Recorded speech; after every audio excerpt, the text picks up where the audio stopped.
Ang silid ay tahimik. Tanging ang tunog lamang ng boses ni Marco mula sa telebisyon ang pumupuno sa hangin. Nakaupo si Aling Aparecida sa lumang rocking chair sa isang sulok. Ang mga kamay ay mahigpit na nakahawak sa isang rosaryo. Sa screen, ang kanyang nag-iisang anak, si Marco, ay buong pagmamalaking tinatanggap ang isa pang parangal para sa kanyang tagumpay sa negosyo. Ang mga palakpakan ay malakas, ang mga flash ng kamera ay kumikinang, at ang ngiti ni Marco ay kasing ningning ng kanyang kinabukasan. Isang matamis na hapdi ang kumurot sa puso ni Aling Aparecida. Naaalala pa niya ang mga gabing nagpapalipas sila ng gutom, ang mga araw na pinagtatrabahuhan niya ang sarili hanggang sa buto para lang makakain sila at makapag-aral si Marco. Lahat ng paghihirap niya ay para sa sandaling ito, ang makita ang kanyang anak na nagtatagumpay. Pero bakit tila may kulang? Bakit tila ang tagumpay ni Marco ay nagdala rin ng isang pader na unti-unting naghihiwalay sa kanila?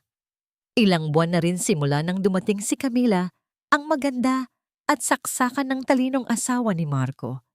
Sa unang tingin, para silang perpektong mag-asawa, mayaman, makapangyarihan, at laging nakangiti. Ngunit para kay Aling Aparecida, may kung anong lamig sa mga mata ni Camila, isang bagay na hindi maipaliwanag, ngunit nararamdaman niya sa kaibuturan ng kanyang kaluluwa. "Ma, kain na po tayo," sigaw ni Marco mula sa ibaba. Binasag ang kanyang pagmumuni-muni. Bumaba si Aling Aparecida, ang bawat hakbang ay mabigat. Nakahanda na ang hapagkainan, puno ng masasarap na pagkain. Ngunit ang kanyang pwesto ay nasa dulo ng mesa, malayo kina Marco at Camila na magkatabi, abala sa pag-uusap tungkol sa kanilang negosyo. "Ma, kumain po kayo ng marami," sabi ni Camila. Isang matamis na ngiti ang nakapaskil sa kanyang labi. "Nagpaluto po ako ng paborito ninyong sinigang." Nagpasalamat si Aling Aparecida, ngunit nang kumuha siya ng sinigang, napansin niyang ang palayok ay halos walang laman, tanging sabaw at ilang piraso ng gulay na lang ang natira. Ang laman ay tila naubos na. Hindi niya ito pinansin. Baka nga naubos na lang. Ngunit nang titingin siya sa palayok ng kanin, napansin niya ring halos ubos na ito. Tanging tira-tira na lang. Nag-aalangan siyang kumuha, nahihiya. "Ay mama, bakit konti lang ang kinukuha ninyo?" sabi ni Camila. Tumatawa ng mahina. "Gusto niyo pa po ba?" "Naku, paubos na pala ang kanin. Siguro nagutom din ang mga katulong. Pasensya na po, ma." "Hindi ito sinasadya," sabi ni Aling Aparecida sa sarili. Ngunit ang bawat pasensya na po ni Camila ay tila isang matalim na tusok sa kanyang puso. Ang mga mata ni Camila ay tila nang uuyam, kahit pa nakangiti ang kanyang labi. Kinabukasan, habang naglalakad si Aling Aparecida sa malawak na hardin, napansin niya ang isang maliit na aso, payat na nakatago sa ilalim ng isang puno. Lumapit siya rito at agad na nagpakita ng takot ang hayop. Naawa siya rito. Parang nakita niya ang sarili sa kalagayan ng aso, nag-iisa, takot, at naghahanap ng kalinga. Dahan-dahan niyang nilapitan ng aso, inalok ng tira-tirang pagkain. Unti-unting nawala ang takot sa mga mata ng aso at nagsimula itong kumain. "Huwag kang mag-alala, munting kaibigan," bulong niya. "Dito ka muna sa akin. Faiz ang ipapangalan ko sa iyo." Nang gabing iyon, habang pinapakain niya si Faiz sa likod bahay, sa isang sulok na akala niya'y walang makakakita, may isang anino ang gumalaw. Nagulat si Aling Aparecida. Nakita niya si Camila. Nakatayo sa may pintuan ng kusina. May isang matamis ngunit nakakakilabot na ngiti sa labi. "Ay mama, may alaga na pala kayo?" sabi ni Camila. Ang boses ay tila honey, ngunit ang mga mata ay tila yelo. "Naku, bawal po ang aso dito sa bahay. Allergy po si Marco sa balahibo ng aso." Nagkatinginan si Aparecida at Camila. Sa mga mata ni Camila, walang init, walang pagmamahal. Tanging isang babala, isang babalang nangangako ng matinding gulo. Simula ng araw na yon, tila naging laro ang buhay para kay Camila. Isang laro ng kapangyarihan kung saan si Aling Aparecida ang laging talo. Bawat galaw ni Aparecida ay tila nakabantay. Ang mga utos na ibinibigay ni Camila sa mga kasambahay ay laging may bahid ng pagpapahirap, ngunit sa paraang hindi ito halata sa iba. Mama, pakitulungan naman po si Manang Nena sa paglilinis ng hardin, sabi ni Camila isang umaga habang umiinom ng kape sa balkonahe. Ang laki-laki na po kasi ng damuhan at kailangan nating ayusin bago dumating ang mga bisita ni Marco. Alam ni Aparecida na hindi niya kaya ang maglinis ng malawak na hardin. Sumasakit na ang likod niya sa kaunting gawain pa lamang. Ngunit ang tinig ni Camila ay parang bakal, hindi matutulan. Buong maghapon siyang naglinis, nagbunot ng damo at nagdilig. Ang init ng araw ay tila bumabaon sa kanyang balat at ang bawat hapdi sa kanyang likod ay tila nagpaparamdam ng bigat ng kanyang kalungkutan. Nang gabing iyon, pinilit niyang kausapin si Marco. Anak, ang sakit ng likod ko. Hindi ko na kaya ang ganoong gawain. Ngumiti lang si Marco at hinaplos ang kanyang buhok. Ganun talaga. Exercise po yan. Para lumakas po kayo. Sige na po, pagod lang po kayo. Tiningnan niya si Camila na tahimik na nakikinig sa kanilang usapan. Nagkibit balikat lang si Camila at nagpatuloy sa paglalagay ng pagkain sa plato ni Marco. Pero Marco, patuloy ni Aparecida, parang sobra na ang trabaho ko dito sa bahay. Hindi na ako nakakakuha ng tulong sa mga kasambahay. Huminga ng malalim si Marco. Ma, hindi naman po siguro. Nagkakaedad na po kayo kaya siguro nararamdaman niyo lang yan. Saka, mas gusto po ni Camila na kami-kami lang ang nag-aasikaso sa bahay para mas personal. Napakasakit pakinggan. Ang anak niyang minahal at inalalagaan ng buong buhay ay tila bulag na sa katotohanan. Ang bawat salita ni Marco ay tila saksak sa kanyang puso. Ang mga kasambahay ay unti-unting lumayo sa kanya. Hindi sila direktang masama, ngunit tila umiiwas sila sa kanya. Hindi na sila nakikipag-usap at tila takot sila kay Camila. Ang dating masiglang tahanan ay naging isang kulungan para kay Aling Aparecida. Ang tanging liwanag sa kanyang araw ay ang mga sandaling makakasama niya si Faisca. Sa likod bahay, sa ilalim ng malaking puno ng mangga, tahimik silang naglalaro. Si Faisca ang tanging nakakaintindi ng kanyang kalungkutan, ng kanyang mga luha. Isang araw, habang nag-aayos ng kanyang lumang kabinet, napansin ni Aparecida na nawawala ang kanyang paboritong litrato. Isang litrato nilang mag-ina ni Marco, noong bata pa ito. Iyon lang ang tanging litrato niya, kasama ang kanyang anak, na naka-frame at nakalagay sa kanyang silid. Hinanap niya sa lahat ng sulok, ngunit wala. Maya-maya, nakita niya ito sa basurahan, punit-punit. Ang frame ay basag. Nanlumo si Aling Aparecida. Mama, ano po ang ginagawa ninyo dyan sa basurahan? Tanong ni Camila. Nagulat. Nako, baka nalaglag lang po yan. Ang luma na po kasi ng litrato ninyo, ma. Baka napagkamalan lang ng kasambahay na basura. Sa mga mata ni Aparecida, walang palusot ang makapagpapaliwanag sa kung anong nangyari. Alam niyang ito ay isa pang gawa ni Camila. Ngunit anong magagawa niya? Paano niya ipagtatanggol ang kanyang sarili sa isang anak na bulag at sa isang manugang na demonyo? Niyakap na lang niya si Faisca at umiyak ng tahimik. Nang hapong iyon, habang naglalabas si Aparecida ng mga damit sa labas, nakita niya si Camila na papalabas ng bahay. May dalang isang maliit na kahon. Nakalak ito. Ngunit bago sumakay sa sasakyan, tumigil si Camila at tiningnan si Aparecida. May isang matalim na tingin sa kanyang mga mata. Sa isang kisap mata, binitawan niya ang kahon sa lupa at lumabas mula rito ang isang malaking, lumang kwintas na ginto. Ang kwintas na bigay ng kanyang yumaong ina.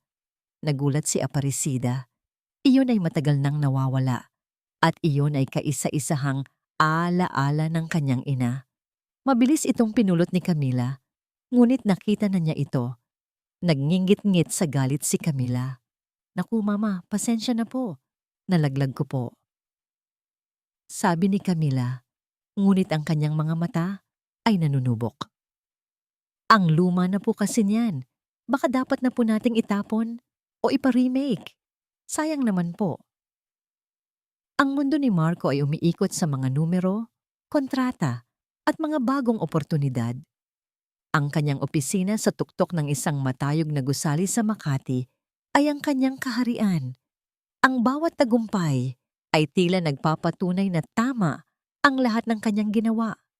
Ang pagpupursigi, ang pagtatrabaho ng walang pahinga, at ang pagpili kay Camila bilang kanyang asawa. Si Camila, na laging nasa tabi niya, sumusuporta, nagpapayo, at nagpapaganda ng kanyang imahe sa publiko. Para kay Marco, perpekto ang lahat. Mahal, kumusta ang meeting mo sa mga investor? Tanong ni Camila isang gabi habang naghahanda sila para sa isang gala dinner. Ayos lang, hon, sagot ni Marco, abala sa pag-aayos ng kanyang cufflink. Malapit na nating makuha ang deal na yan. Pag nagkataon, mas lalaki pa ang kumpanya natin. Galing mo talaga, mahal, sabi ni Camila. Hinaplos ang kanyang braso. Alam kong kaya mo yan. Ikaw pa ba? Ang mga salita ni Camila ay parang musika sa kanyang tenga. Ito ang kasing init ng araw na pumapawi sa pagod ng kanyang maghapong trabaho.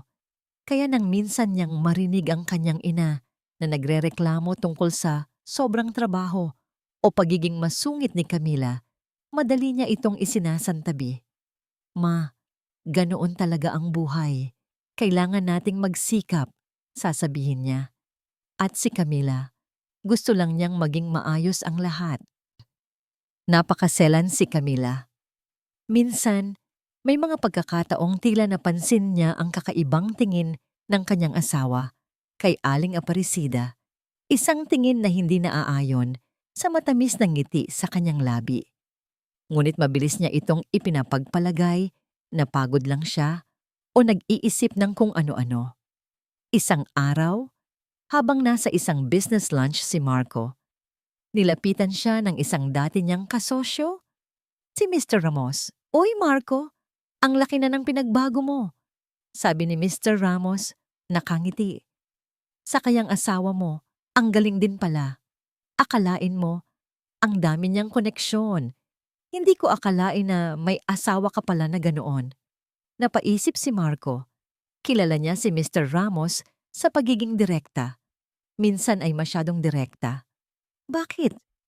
May naririnig ka bang kung ano? Tanong ni Marco. Bahagyang nag-alala. Nako, wala naman. Sabi ko lang, impressive. Sagot ni Mr. Ramos, ngunit may kakaibang kinang sa kanyang mga mata. Basta, mag-ingat ka lang. Ang negosyo, parang ahas. Mahirap pag sumakal ka, hindi mo na alam kung saan ka humihinga. Napaisip si Marco sa sinabi ni Mr. Ramos, ngunit ipinagkibit balikat niya lang. Marahil ay naiinggit lang si Mr. Ramos sa kanyang tagumpay.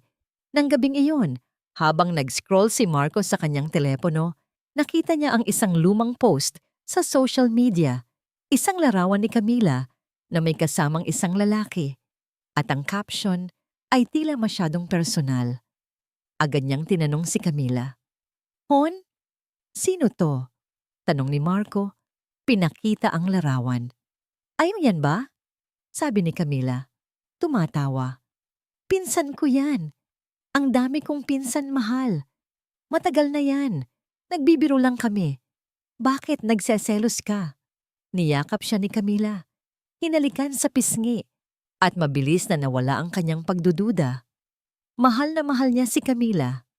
Lahat ng hinala ay tila nagiging alikabok sa kanyang isipan kapag yakap-yakap niya ang kanyang asawa.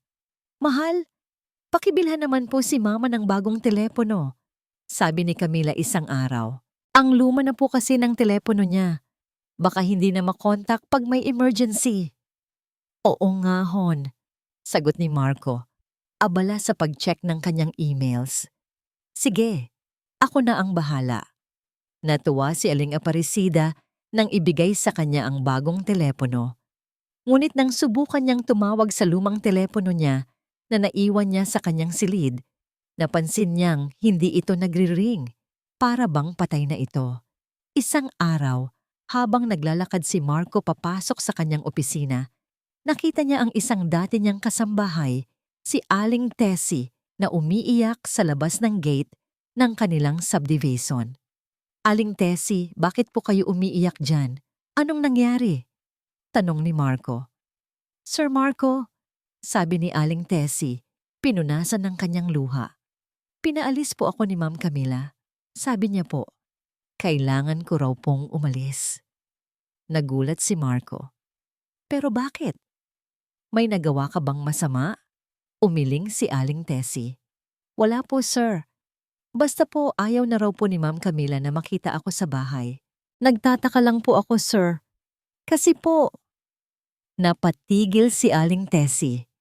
Tumingin siya kay Marco na may takot sa kanyang mga mata at pagkatapos ay tumakbo papalayo, hindi na nagpatuloy sa kanyang sinasabi. Naguguluhan si Marco. Nagpapasalamat ako sa pagtitiwala mo sa akin na isulat ang kwentong ito. Isang umaga, ang araw ay sumikat ng mapusyaw, tila simbolo ng lungkot na bumabalot kay Aling Aparecida. Nang bumangon siya at nilingon ang kanyang gilid kung saan karaniwang mahimbing na natutulog si Faiska, wala ito. Ang lugar ay walang laman. Tanging ang bakas na lang ng kanyang presensya ang naroroon, isang maliit na kumot na may amoy ng aso. Faiska! Faiska! Tawag niya. Ang boses ay nanginginig. Nagmadali siyang bumaba ng hagdan, ang puso ay lumalakas ang kabog. Hinanap niya ito sa bawat sulok ng bahay, sa ilalim ng mga upuan, sa likod ng mga kurtina. Faiska ko, nasaan ka? Nagtungo siya sa hardin. Ang bawat halaman ay kanyang nilalapitan. Umaasa na makikita niya ang kanyang munting kaibigan. Ang hardin, na dati nagsisilbing kuta ng kanyang kalungkutan, ay ngayon ay tila napakalaki at walang hanggan. Ang kanyang mga paa ay sumasakit. Ang kanyang lalamunan ay tuyong-tuyo sa kakasigaw ng pangalan ni Faiska. Maya-maya, nakita niya si Camila sa kusina, umiinom ng kape, kalmado at tahimik. Camila, nakita mo ba si Faiska? Tanong ni Aparecida, halos umiiyak na. Tumingin si Camila sa kanya at nagkunwari itong nagulat. Ay mama, nawawala po ba si Faiska? Naku, baka lumabas lang po yan. Malaki na po kasi, kaya siguro nagsawa na dito sa bahay. Ang bawat salita ni Camila ay tila lason na bumubuhos sa kanyang puso. Ang ngiti ni Camila ay matamis, ngunit ang kanyang mga mata ay tila nagdiriwang. Hindi, Camila. Hindi aalis si Faiska. Kailangan ko siyang hanapin, di sabi ni Aparecida, at nagmadali siyang lumabas ng bahay. Kahit na masakit na ang kanyang katawan, naglakad si Aparecida sa mga kalye ng subdivision. Tinatawag ang pangalan ni Faiska. Ang mga tao ay tinitingnan siya ng may awa, ngunit walang sinumang nakakita sa kanyang aso. Ang pag-asa ay unti-unting nawawala sa kanyang puso. Nang hapong yon, isang babaeng nagngangalang Aling Nena, ang kapitbahay ni Aparecida, ang naglalakad pa uwi mula sa palengke. Nakita niya si Aparecida na halos mawalan ng malay sa pagod at pag-iyak. Dali-dali niyang nilapitan si Aparecida. Aling Aparecida, ano pong nangyayari sa inyo? Bakit po kayo umiiyak? Tanong ni Aling Nena. Ikinuwento ni Aparecida ang nangyari kay Faiska. Ang kanyang bawat salita ay may bahid ng sakit at pag-asa. Naku, Aling Aparecida, alam ko po kung bakit nawawala ang aso niyo, sabi ni Aling Nena, tila kinakabahan. Nakita ko po si Ma'am Camila kaninang madaling araw. May pinaiinom po siyang kung ano kay Faiska at pagkatapos po ay binalot niya po sa sako ang aso. Akala ko po ay dinala niya sa vet, pero iba po ang kinilos niya. Hindi makapaniwala si Aparecida sa kanyang narinig. Ang kanyang hinala ay naging katotohanan. Isang katotohanang masakit tanggapin. Hinimatay si Aparecida. Kinabukasan, nang bumalik na ang diwa ni Aparecida, ang kanyang mata ay namumula at maga. Ang mga kasambahay ay tila iniiwasan siyang tingnan. Si Marco, na nakauwi, ay lumapit sa kanya. Maano po bang nangyari sa inyo? Bakit po kayo hinimatay? Tanong ni Marco, puno ng pag-aalala. Ikinuwento ni Aparecida ang sinabi ni Aling Nena. Tiningnan siya ni Marco ng may pag-aalinlangan. Hindi po gagawin ni Camila yan. Mahal na mahal po ako ni Camila at alam niyang mahalaga sa akin ang aso ninyo. Pumunta si Marco kay Camila at ikinuwento ang sinabi ni Aling Nena. Nagkunwari si Camila na umiyak. Mahal, ang sama naman ng tingin sa akin ni Mama. Hindi ko po iyan magagawa. Siguro po ay naiinggit lang po siya sa atin. Pinaniwalaan ni Marco ang kanyang asawa. Sinaway niya si Aparecida at sinabing huwag na ulit maniniwala sa kung ano-anong tsismis. Nang gabing iyon, habang nag-iisa si Aling Aparecida sa kanyang silid, nakita niya ang kanyang lumang cellphone. May isang notification na nagpakita, isang video. Naaalala niyang binigyan siya ng bagong telepono, ngunit hindi niya kailanman tinapon ang lumang telepono niya. Binuksan niya ang video. Ang video ay galing sa security camera ng kapitbahay. Nakita niya ang isang bahagi ng insidente. Si Camila, may hawak na isang baso, at si Faiska, na unti-unting nawawalan ng lakas. Ang video ay biglang naputol. Hindi malinaw ang lahat, ngunit sapat na yon para kumpirmahin ang kanyang hinala. At isang lalaki sa background, isang lalaking kilalang-kilala niya, ay tumitingin sa direksyon ni na Camila. Si Jose, ang kanyang dating kasintahan. Hinawakan ni Aparecida ang kanyang dibdib.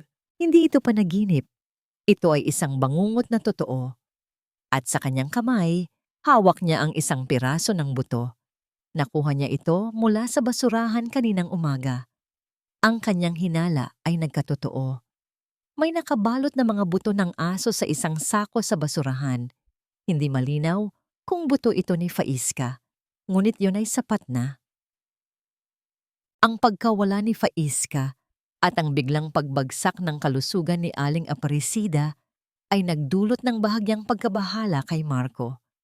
Hindi niya maintindihan kung bakit ganoon na lang ang reaksyon ng kanyang ina sa isang aso.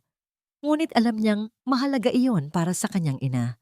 Sinubukan niyang magtanong kay Camila, ngunit ang kanyang asawa ay laging may matamis na paliwanag na matanda na si Mama, nagiging emosyonal na o gusto lang ng atensyon. Isang gabi, habang nagtatrabaho si Marco sa kanyang opisina sa bahay, nakita niya ang cellphone ni Camila na nakapatong sa mesa. Umilaw ito at isang notification ang lumabas. New message from finance account. Nag-alinlangan si Marco. Hindi siya mahilig mangialam sa gamit ng iba, lalo na sa asawa niya. Ngunit may kung anong kuryosidad ang nagtulak sa kanya. Binuksan niya ang mensahe. Okay na ang transaction? Kailangan ko pa ba ang isang account? Ang nakasulat. Napakunot ang noo ni Marco. Anong transaction? At bakit finance account ang pangalan ng sender? Kinuha niya ang cellphone ni Camila at sinubukan niyang hanapin ang contact na finance account. Hindi niya ito makita. Nag-delete si Camila ng contact. Dali-dali niyang binalik ang cellphone ni Camila sa mesa. Ngunit ang insidente ay nag-iwan ng isang bakas ng pagdududa sa kanyang isipan. Kinabukasan, habang nag-aalmusal si Marco, nakita niyang may binalatan na mangga si Camila at inalok niya ito kay Aling Aparecida. Mama, ito po. Paborito ninyo po ang mangga, sabi ni Camila. Ang kanyang boses ay tila anghel. Kinuha ni Aparecida ang mangga. Ngunit nang hawakan niya ito, tila nag-iisa ang mangga sa basket. Hindi niya ito pinansin. Maya-maya, narinig niya ang isang kasambahay na nagbubulungan sa kanyang kaibigan. Naku ko, Kawawa naman si Aling Aparecida. Si Ma'am Camila, kung alam lang niya, parang demonyo. Napatigil si Marco. Anong sabi mo? Tanong niya sa kasambahay. Nagulat ang kasambahay at dali-dali itong lumayo. Wala po sir, wala po akong sinasabi. Napakasuspetsoso ng lahat. Ang mga salita ni Mr. Ramos, ang pagkawala ni Aling Tessie, ang mensahe sa telepono ni Camila, at ngayon, ang bulungan ng kasambahay. Hindi na niya kayang ipagkibit-balikat ang lahat. Nang gabing iyon, habang naghahanda si Camila para sa kanyang sleeping regimen, nagkunwari si Marco na natutulog. Nang tulog na si Camila, dahan-dahan siyang bumangon at kinuha ang telepono ni Camila. Pinilit niyang buksan ito at pagkatapos ng ilang pagsubok, nagtagumpay siya. Nakita niya ang isang folder na may pangalang Old Files. Binuksan niya ito. May mga lumang larawan at video. Ang kanyang mga mata ay nanlaki. Nakita niya ang mga larawan ni Camila na may kasamang iba't ibang lalaki at ang mga caption ay tila masyadong personal. May isa pang video kung saan si Camila ay kausap ang isang abogado at pinag-uusapan nila ang tungkol sa prenuptial agreement at paglipat ng shares. Ang kanyang mundo ay unti-unting gumuho. Ang asawang pinagkakatiwalaan niya ay tila isang estranghero. Ang bawat ngiti, bawat halik, bawat salita ay tila isang malaking kasinungalingan. Nagmadali siyang tingnan ang kanyang bank account at mga dokumento ng kumpanya. Nakita niya ang mga kakaibang transaksyon. Malalaking halaga ng pera ang lumalabas sa kanyang account at ang mga shares ng kumpanya ay unti-unting naililipat sa pangalan ni Camila. Kinabukasan, tumawag si Marco sa isang abogado. Hindi na siya makatiis. Ang lahat ng kanyang pagdududa ay naging katotohanan. Isang katotohanang masakit tanggapin. Siya ay binibiktima. At ang kanyang ina, na matagal nang nagdurusa, ay tila isa lamang kasama sa listahan ng mga biktima ni Camila. Pag-uwi ni Marco sa bahay, narinig niya ang boses ni Camila sa telepono. Mahina ngunit galit. Kailangan mong gawin yan. Kung hindi, malalaman ni Marco ang lahat. At ayaw mong mangyari yon, di ba? Nagtago si Marco sa likod ng pader nakikinig. Si Camila ay kausap ang isang lalaki. Kailangan mo siyang paalisin, sabi ni Camila. Lagi na lang siyang nagiging problema. Kung hindi siya aalis, mawawalan tayo ng lahat. Nag-init ang ulo ni Marco. Alam niyang ang tinutukoy ni Camila ay ang kanyang ina. Hindi na siya makapagpigil. Lalabas na sana siya nang may narinig siyang putok ng baril. Matapos ang insidente kay Faiska at ang pagwawalang bahala ni Marco sa kanyang mga reklamo, nagpa siya si Aling Aparecida na hindi na niya kayang manatili sa bahay na yon. Ang bawat sulok ay tila nagpapaalala sa kanya ng kanyang kalungkutan at pagkabigo. Hindi na siya makakain ng maayos, hindi na rin makatulog ng mahimbing. Ang kanyang katawan ay payat na payat at ang kanyang mga mata ay laging namumugto. Isang araw, habang nag-iisa si Aparecida sa kanyang silid, kinuha niya ang kanyang lumang box ng alahas. Hindi para magbihis, kundi para hanapin ang isang bagay na nagbibigay sa kanya ng lakas.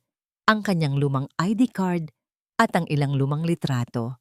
Nakita niya ang isang litrato nila ni Jose, ang kanyang dating kasintahan. Sa litratong yon, sila ay nakangiti, masaya, at puno ng pag-asa. Naalala niya si Jose. Si Jose ang kanyang unang pag-ibig. Siya ang lalaking nagparamdam sa kanya ng tunay na pagmamahal at paggalang. Ngunit dahil sa kahirapan, kinailangan niyang piliin ang mas magandang kinabukasan para kay Marco at iwanan si Jose. Isang desisyong pinagsisihan niya sa buong buhay niya. Jose, bulong niya habang hinahaplos ang litrato. Kung nasaan ka man, sana masaya ka. Nagpa siya si Aling Aparecida na kailangan na niyang umalis.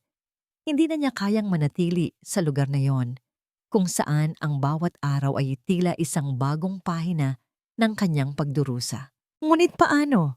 Wala siyang pera at wala siyang matutuluyan. Naalala niya ang kanyang matalik na kaibigan, si Aling Meli, na nakatira sa probinsya. Dali-dali siyang sumulat ng liham kay Aling Meli, humihingi ng tulong. Ikinuwento niya ang lahat ng nangyayari sa kanya, ang pagpapahirap ni Camila, ang pagwawalang bahala ni Marco, at ang pagkawala ni Faiska. Makalipas ang ilang araw, dumating ang sagot mula kay Aling Meli. Isang liham na puno ng pagmamahal at pag-aalala. Sinabi ni Aling Meli na handa siyang tumulong at magbigay ng tirahan kay Aparecida.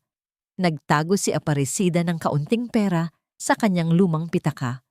Hindi siya nagtitiwala kay Camila, kaya palagi siyang may nakatagong pera. Nagsimula siyang mag-impake ng kanyang mga damit, ngunit hindi niya ipinapakita sa sinuman. Sa bawat gabi, tahimik siyang naghahanda para sa kanyang paglisan. Isang hapon, habang abala si Camila sa kanyang mga kaibigan, nakita ni Aparecida ang kanyang pagkakataon. Dali-dali siyang lumabas ng bahay, dala ang isang maliit na bag. Hindi siya lumingon. Hindi niya gustong maalala ang bahay na yon, ang mga alaala ng sakit at kalungkutan. Nagtungo siya sa terminal ng bus at bumili ng tiket papuntang probinsya. Ang kanyang puso ay kumakabog ng malakas, ngunit mayroon ding kakaibang kapayapaan na sumasakop sa kanya. Sa wakas, malaya na siya. Nang dumating siya sa probinsya, sinalubong siya ni Aling Meli nang may mainit na yakap. Aparecida, ano bang nangyari sa'yo? Bakit ganyan ang itsura mo? Tanong ni Aling Meli. Ang kanyang mga mata ay puno ng pag-aalala. Ikinuwento ni Aparecida ang lahat ng kanyang pinagdaanan. Umiyak si Aling Meli habang nakikinig. Huwag kang mag-alala, kaibigan, sabi ni Aling Meli. Dito ka muna sa akin at hindi ka mag-iisa. Nandito kami para sa'yo.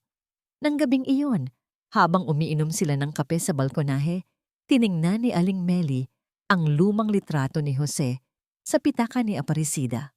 Aparecida, alam mo bang nakita ko si Jose kamakailan lang? Sabi ni Aling Meli. Nag-asawa siya, pero nabiyudo rin kaagad. Mukhang matanda na rin siya, pero gwapo pa rin. Nagulat si Aparecida. Nakita mo siya? Saan? Doon sa may palengke, sagot ni Aling Meli. May maliit siyang tindahan. Mukhang masaya naman siya, kahit na matanda na. Ang balita ay tila isang kislap ng pag-asa sa kanyang madilim na mundo. Ngunit ayaw niyang isipin. Ayaw niyang magbigay ng pag-asa sa kanyang sarili. Ayaw niyang masaktan muli. Kinabukasan, habang naglalakad si Aling Aparecida sa palengke, kasama si Aling Meli, may narinig siyang isang boses na pamilyar. Isang boses na hindi niya kailanman malilimutan. Lumingon siya at nakita niya si Jose. Nakatayo sa tabi ng kanyang tindahan ng gulay, nakangiti. Nagulat si Jose nang makita siya. Aparecida? Bulong ni Jose, tila hindi makapaniwala. Nagkatinginan sila. Ang kanyang puso ay kumabog ng malakas. Tila bumalik ang lahat ng alaala, ang pagmamahal, ang sakit, ang paghihirap. At ngayon, narito na sila, magkaharap muli. Ang putok ng baril ay tila nagpabilis sa tibok ng puso ni Marco. Natigilan siya sa likod ng pader, ang dugo ay tila nanlamig sa kanyang mga ugat. Mabilis siyang sumilip at nakita niya si Camila. Hawak ang isang maliit na baril at nakatutok sa isang lalaki na nakahandusay sa sahig. Ang lalaki ay duguan. Wala kang kwenta, sigaw ni Camila. Ang kanyang boses ay puno ng galit. Sinabi ko na sa'yo, kailangan mong gawin yan. Bakit hindi mo ginawa? Nagulat si Marco. Sino ang lalaking ito? At bakit may baril si Camila? Ang lahat ng kanyang pagdududa ay tila nagkaroon ng katotohanan. Isang katotohanang masakit tanggapin. Agad na tumawag si Marco sa pulis. Hindi niya alam kung anong gagawin niya. Ang kanyang asawa ay isang mamamatay tao. Nang dumating ang pulis, dali-dali nilang hinuli si Camila. Ngunit bago siya dalhin ng pulis, sumigaw si Camila. Hindi ako ang may gawa niyan. Si Aling Aparecida ang may pakana ng lahat ng ito. Siya ang nagplano. Nagulat si Marco sa sinabi ni Camila. Tumakbo siya kay Camila at hinawakan ang kanyang balikat. Anong pinagsasabi mo, Camila? Bakit mo sinisisi ang mama ko? Ngumiti si Camila, isang matamis ngunit nakakakilabot na ngiti. Dahil totoo, mahal, siya ang may pakana ng lahat ng ito. Siya ang gusto kang sirain. Nang makita ng pulis ang lalaking nakahandusay sa sahig, nakita nilang may dala itong isang maliit na bag. Binuksan nila ito at nakita nila ang isang USB drive. Nakasulat sa USB drive ang para kay Marco. Nagulat si Marco. Kinuha niya ang USB drive at dali-dali siyang tumakbo sa kanyang opisina. Isinaksak niya ang USB drive sa kanyang computer at binuksan ang file. Ang video ay nagpakita ng lahat.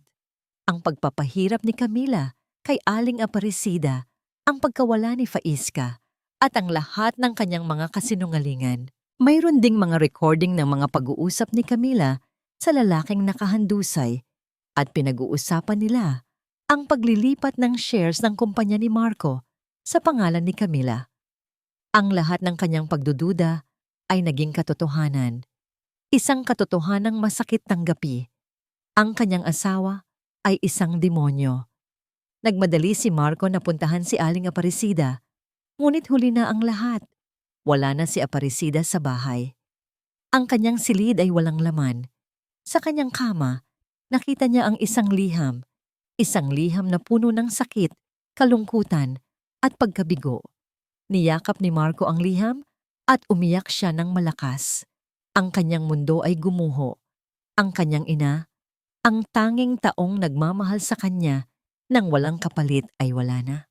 Ma, patawarin mo ako, bulong niya habang patuloy na umiiyak. Patawarin mo ako sa lahat ng aking kasalanan. Tamos. Matapos makita si Jose sa palengke at matapos ang maikling pag-uusap na puno ng pagkabigla at pag-aalala, napansin ni Aling Aparecida na parang may nagbago sa kanya. Ang dati niyang kalungkutan ay tila napalitan ng isang kakaibang lakas. Hindi na siya ang dating Aparecida na takot at mahina. Aparecida, okay ka lang ba? Tanong ni Jose. Ang kanyang boses ay puno ng pag-aalala. Okay lang ako, Jose, sagot ni Aparecida. Pilit nang ngumiti. Matagal na rin pala tayong hindi nagkita. Oo nga, sabi ni Jose. Pero bakit ka narito? Bakit wala ka sa bahay ni Marco? Ikinuwento ni Aparecida ang lahat ng nangyari sa kanya.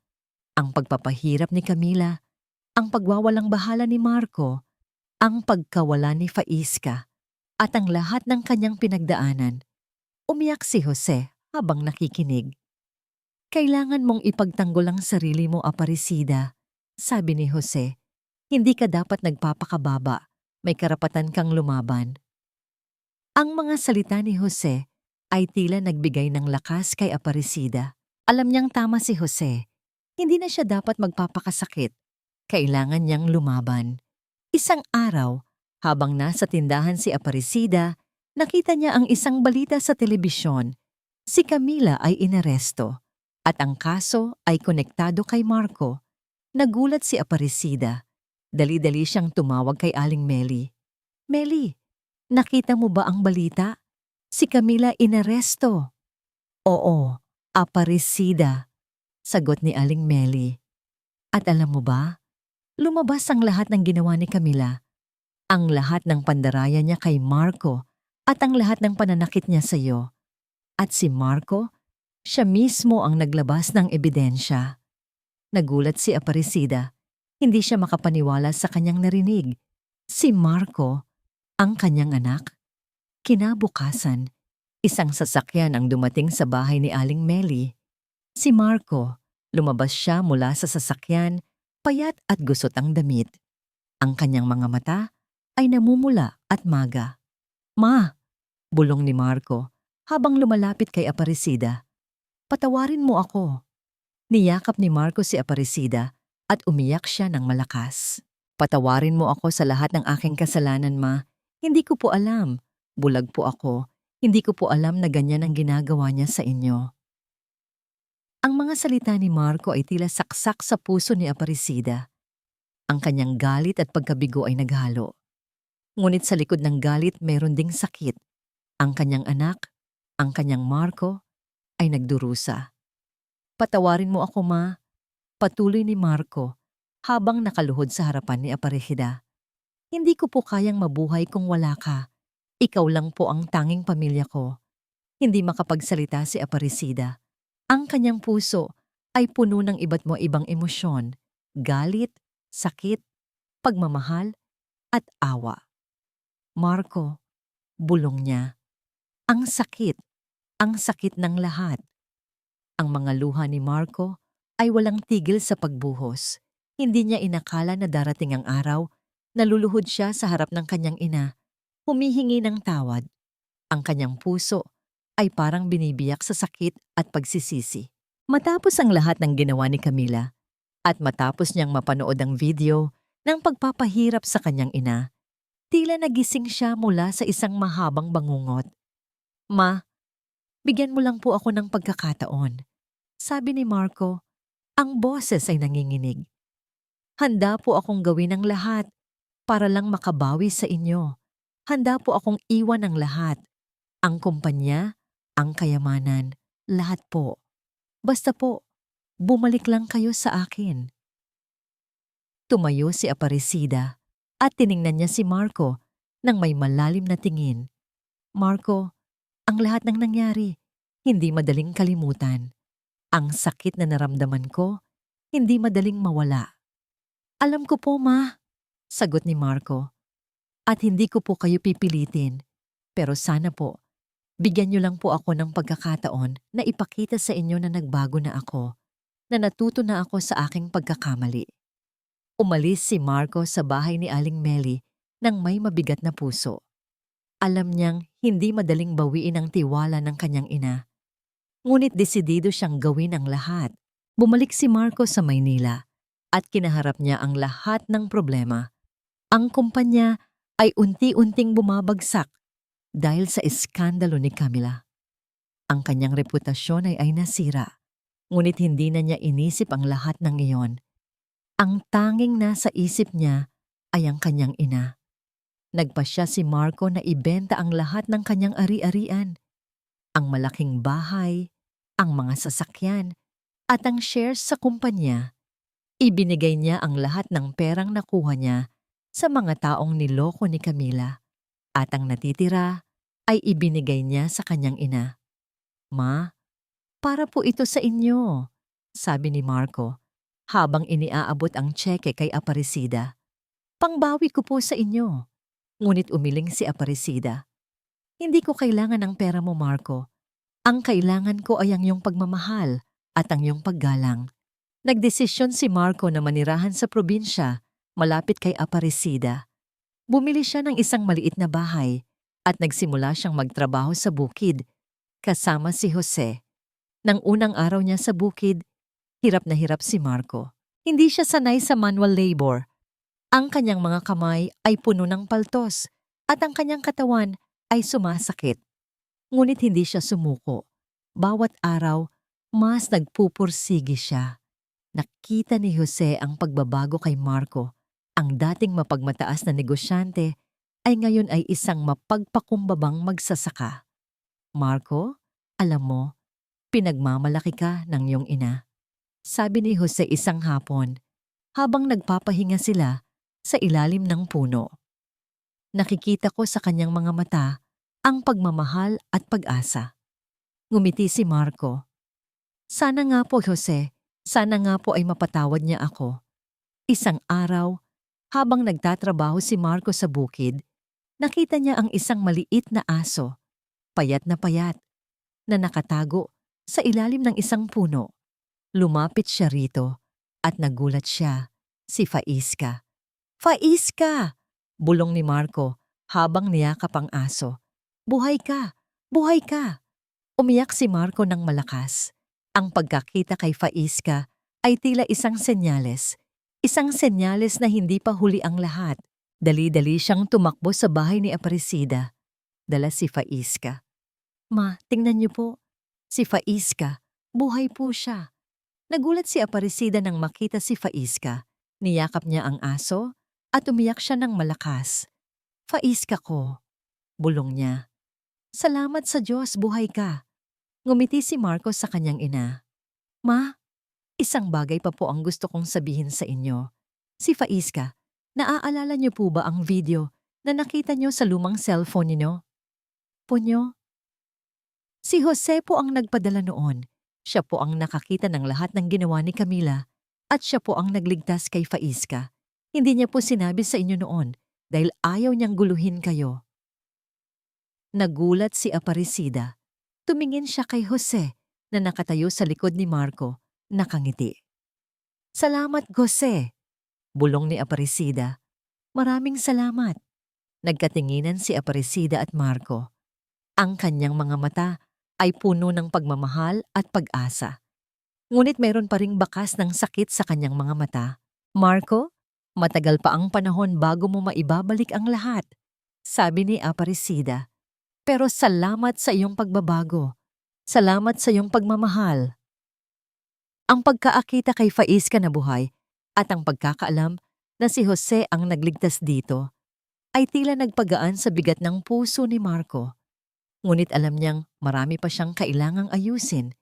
Hindi pa sapat ang kanyang ginawa. Kailangan niyang harapin ang lahat ng kanyang pagkakamali at ang mga taong nadamay dahil sa kanyang pagiging bulag. Isang linggo, matapos niyang manirahan sa probinsya, nakatanggap si Marco ng tawag mula sa kanyang abogado. Sir Marco, kailangan po nating humarap sa korte. Ang kaso po ni Camila, nag-umpisa na po, sabi ng abogado. Bumalik si Marco sa Maynila, dala ang bigat ng katotohanan.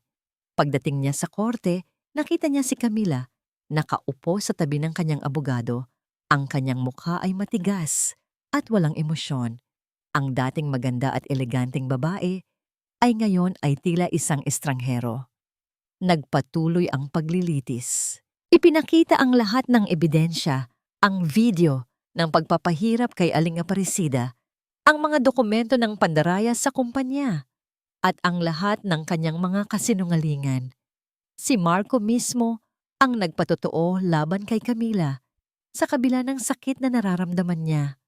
Wala kang awa, sigaw ni Camila habang tinitingnan si Marco. Ako ang asawa mo. Paano mo nagawa sa akin yan? Ikaw ang walang awa, Camila, sagot ni Marco. Ang kanyang boses ay matatag. Pinahirapan mo ang aking ina at niloko mo ako. Hindi ko po kayang ipagtanggol ang isang taong katulad mo. Sa huli, nahatulan si Camila ng maraming taon sa bilangguan. Ang kanyang imperyo ay gumuho at ang lahat ng kanyang kasinungalingan ay nabunyag. Matapos ang paglilitis, isang press conference ang ginanap. Huminga ng malalim si Marco at hinarap ang mga kamera. Gusto ko pong humingi ng tawad sa lahat ng taong nadamay dahil sa aking pagkakamali. Sabi ni Marco, ang kanyang boses ay puno ng pagsisisi. Sa aking ina, Aling Aparecida, na labis kong pinabayaan at sinaktan. Wala pong katumbas ang pagmamahal at sakripisyo ng isang ina, at ako po ay nagpapasalamat sa kanyang walang sawang pagmamahal.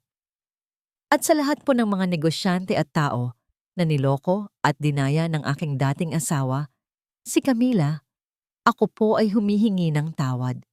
Gagawin ko po ang lahat para maibabalik ang lahat ng nawala sa inyo. Ang kanyang mga salita ay tila nagpakalma sa kanyang kaluluwa. Ang pagtanggap ng kanyang pagkakamali ay tila nagbigay sa kanya ng kapayapaan. Nang gabing iyon, habang nag-iisa si Marco sa kanyang maliit na apartment, may narinig siyang katok sa pintuan. Binuksan niya ito at nakita niya si Aling Aparecida. Ma, bulong ni Marco, nagulat. Hindi ko akalain na makikita kitang ganyan, Marco, sabi ni Aparecida. Ang kanyang boses ay mahina. Ikaw, ang dating mapagmataas na negosyante, ngayon ay nakatira sa isang maliit na apartment. Ngumiti si Marco. Masaya po ako rito, Ma. Mas masaya po ako kaysa sa dati kong buhay. Tiningnan ni Aparecida si Marco. Ang kanyang mga mata ay puno ng pagmamahal. Alam kong nagsisisi ka, Marco, at nakikita ko ang iyong pagbabago. Ngunit ang sakit na naramdaman ko, hindi madaling mawala. Hinawakan ni Aparecida ang kamay ni Marco. Bigyan mo lang po ako ng panahon, anak. Bigyan mo lang po ako ng panahon para maghilom ang aking puso. Ang mga salita ni Aparecida ay tila musika sa kanyang tenga. Alam niyang matagal pa ang panahon, ngunit may pag-asa. May pag-asa para sa kanilang dalawa. Ang mga salita ni Aparecida kay Marco ay hindi madali. Sa bawat salita, tila muling binubuksan ang mga sugat sa kanyang puso. Ngunit nang makita niya ang pagbabago sa kanyang anak, ang pagpapakumbaba, ang pagsisisi, at ang determinasyong bumawi, tila may isang maliit na kislap ng pag-asa ang sumiklab sa kanya. Ma, gusto ko po kayong makasama, sabi ni Marco. Ang kanyang boses ay puno ng pagnanais. Gusto ko po kayong alagaan. Gusto ko po kayong mahalin, katulad ng pagmamahal niyo sa akin. Tumango si Aparecida. Sige Marco, hayaan mong alagaan mo ako. Pero dahan-dahan lang, hindi madaling bumalik ang lahat. Nanirahan si Marco sa probinsya, sa kanyang maliit na bahay, at bawat araw ay dinadalaw niya ang kanyang ina. Nagluluto siya ng pagkain para sa kanya, naglilinis ng kanyang bahay, at sinasamahan siya sa paglalakad sa hardin. Ang dating abogadong sanay sa mga kontrata at negosyo ay ngayon ay sanay na sa paghahanda ng sinigang, paglilinis ng gulay, at pagdidilig ng halaman. Sa bawat araw na lumilipas, unti-unting lumalambot ang puso ni Aparecida. Ang kanyang galit ay unti-unting nawawala at napapalitan ng pagmamahal. Nakikita niya ang tunay na pagbabago sa kanyang anak. Isang pagbabagong hindi matutumbasan ng anumang kayamanan. Isang hapon, habang nag-uusap sila sa balkonahe, biglang dumating si Faiska. Tumakbo ito papunta kay Aparecida at niyakap niya ang aso ng mahigpit. Faiska ko, saan ka ba nanggaling? Bulong ni Aparecida habang umiiyak. Ma, si Jose po ang nag-alaga kay Faiska, sabi ni Marco. Ayaw po niyang sabihin sa inyo noon dahil ayaw niyang mag-alala kayo. Tumingin si Aparecida kay Jose na nakatayo sa likod ni Marco, nakangiti. Salamat, Jose. Maraming salamat. Niyakap ni Jose si Aparecida at sinabi niya, wala yon Aparecida. Masaya akong makita kang masaya. Ang pagbabalik ni Faiska ay tila isang senyales na ang lahat ng nawala ay maaaring bumalik sa tamang panahon. Sa mga sumunod na linggo, mas naging malapit si Aparecida at Marco. Nag-uusap sila tungkol sa nakaraan, sa kanilang mga pagkakamali, at sa kanilang mga pangarap. Nagkasama rin sila sa pagbisita sa puntod ng tatay ni Marco. At doon, ibinuhos ni Marco ang lahat ng kanyang pagsisisi. Tay, patawarin mo ako, bulong ni Marco habang nakaluhod sa puntod ng kanyang ama. Patawarin mo ako sa aking mga pagkakamali. Sana po ay ipagmalaki mo ako ngayon. Nang makita ni Aparecida ang tunay na pagbabago sa kanyang anak, ang kanyang puso ay tila nabuo muli. Ang kanyang galit ay nawala ng tuluyan at napalitan ng pagmamahal. Isang gabi, habang naghahapunan sila, tiningnan ni Aparecida si Marco. Marco, pinapatawad na kita. Nagulat si Marco. Talaga po ma? Pinapatawad niyo na po ako? Tumango si Aparecida at ngumiti siya. Oo anak, pinapatawad na kita. Alam kong nagbago ka na at masaya akong makita kang ganyan. Umiyak si Marco at niyakap niya ang kanyang ina ng mahigpit. Salamat po ma. Maraming salamat. Ang kanilang mga puso ay tila naghilom at ang kanilang mga kaluluwa ay tila naging malaya. Ngunit sa likod ng lahat, alam ni Aparecida na ang pagbabago ay hindi natatapos. Ito ay isang patuloy na proseso, Isang proseso ng pagmamahal, pagpapatawad, at pag-unawa. Lumipas ang ilang taon.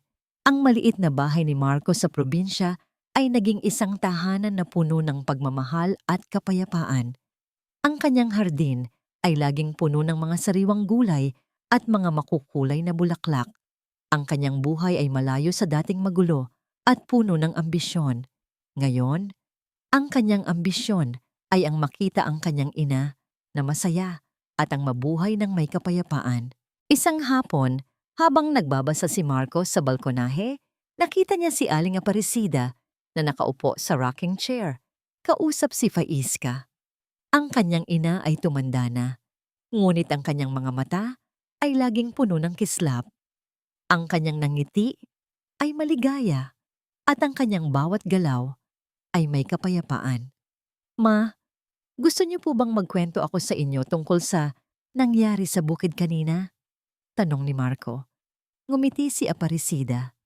Sige anak, mahilig akong makinig sa iyong mga kwento. Ikinuwento ni Marco ang kanyang mga karanasan sa bukid, ang pagtatanim ng palay, ang pag-aalaga sa mga hayop, at ang pakikipag-ugnayan sa mga magsasaka. Ang kanyang bawat salita ay puno ng pagmamahal sa kanyang bagong buhay. Ma, alam niyo po, masaya po ako rito, sabi ni Marco. Hindi ko po akalain na makakahanap ako ng kapayapaan sa buhay na ganito. Hindi ko po akalain na ang tunay na tagumpay ay hindi pala sa kayamanan, kundi sa pagmamahal at kapayapaan. Hinawakan ni Aparecida ang kamay ni Marco. Tama ka anak, ang tunay na tagumpay ay nasa puso. At ako, ipinagmamalaki ko kung sino ka ngayon. Tiningnan ni Aparecida ang kanyang anak. Ang dating Marco na bulag sa kanyang pagmamahal at paghihirap ay ngayon ay isang mapagmahal na anak, isang mapagpakumbabang tao. Ang kanyang puso ay puno ng kagalakan. Naaalala pa niya ang mga araw na umiiyak siya ng tahimik. Nagdarasal na sana ay makita ni Marco ang katotohanan. At ngayon, narito na sila, magkasama, masaya, at puno ng pagmamahal. Dumating si Jose, dala ang kape para sa kanila.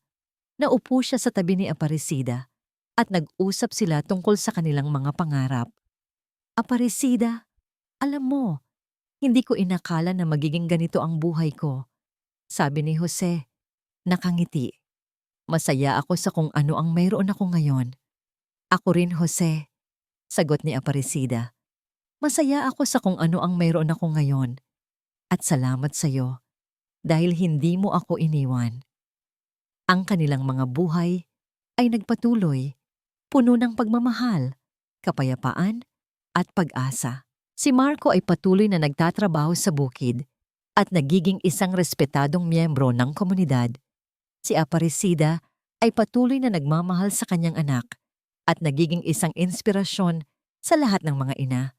Ang kwento ni na Aparecida at Marco ay naging isang paalala sa lahat na ang tunay na tagumpay ay hindi nakikita sa mga material na bagay, kundi sa pagmamahal ng pamilya, sa pagpapatawad at sa pag-unawa.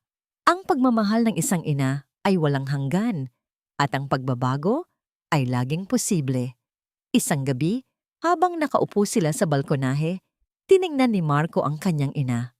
Ma, mahal na mahal ko po kayo, bulong ni Marco. At hinding-hindi ko na po kayo bibitawan. Ngumiti si Aparecida at hinawakan niya ang kamay ni Marco. Ang kanilang mga kamay ay magkahawak, simbolo ng kanilang pagmamahal na walang hanggan. Ang kanilang mga puso ay puno ng kapayapaan at ang kanilang mga kaluluwa ay puno ng pag-asa. Ang kanilang kwento ay isang patunay na ang pamilya ang pinakamahalagang kayamanan sa mundo.